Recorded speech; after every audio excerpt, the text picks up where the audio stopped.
प्रेम से कहियो शिव गुरु महाराज की जय। बोली सच्चे दरबार की जय। देखियो मधु बहन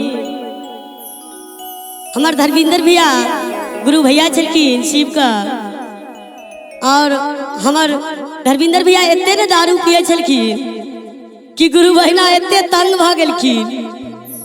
उ शिव गुरु के चरण में जाके की कहे छथिन, हे देव आदिदेव महादेव, सुनै छी अहाँ के दरबार में तो सबका भव पार होय छै, तो धर्मेंद्र जी के दारू किया न छोड़ा दै छियै। तो गुरु बहिना सब गुरु बहिना देवघर जाइत रहथिन, तो गुरु बहिना के मन छला कि की पता धर्मेंद्र जी का हमू देवघर भेज देवन तो ई दारू पीना कम कर देता। शिष्या बहिन शिव सवारी जी लगलन और आस पड़ोस से 500 रुपया मांग के अपना पति के दिलन आ कहलन, हे स्वामी यह पैसा ला कर अहाँ देवघर जाओ। पर उनकर पति कहला कि हे धनी, बिना दारू के तो हमरा एक डेग नहीं चलल जाइया और बिना पीने हम देवघर के ना जाए।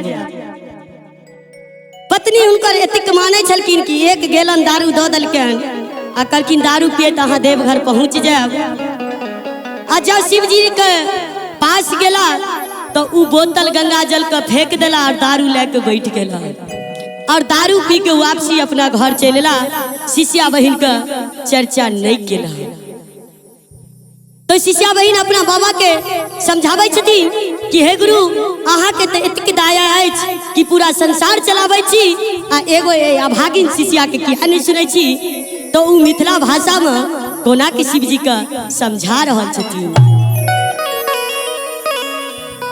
यो बाबा हम तो भेजलियै आहू नगरिया जलवा चढ़ावैला। यो बाबा हम तो भेजलियै आहू नगरिया जलवा चढ़ावैला।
तो शिष्या की कहे छथिन, सब दिन आबै एकटा बुढ़वा लेने दो बोतल दारू।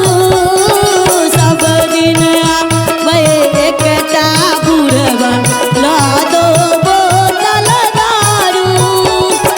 पी कर हमारा जगिया महादेव, पी कर हमारा जगिया महादेव, पी के हमारा बुढ़वा महादेव, पी के हमारा बुढ़वा महादेव।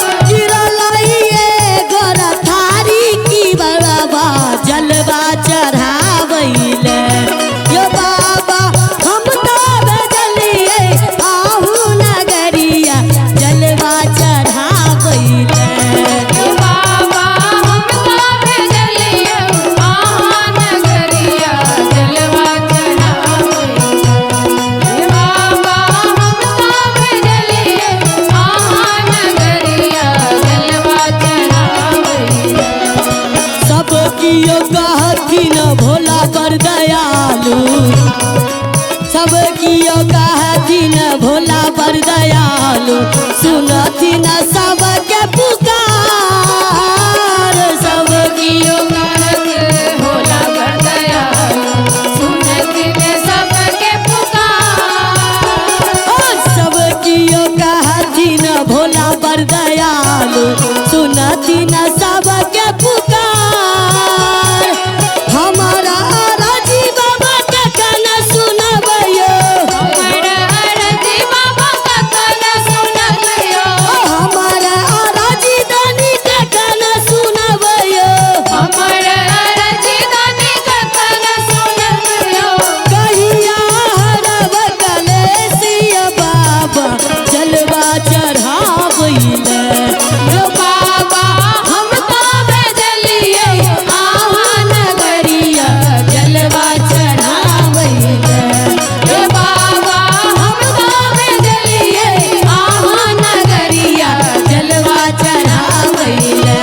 यो बाबा हम तो भेजलिए आहा नगरिया जलवा चढ़ावैले।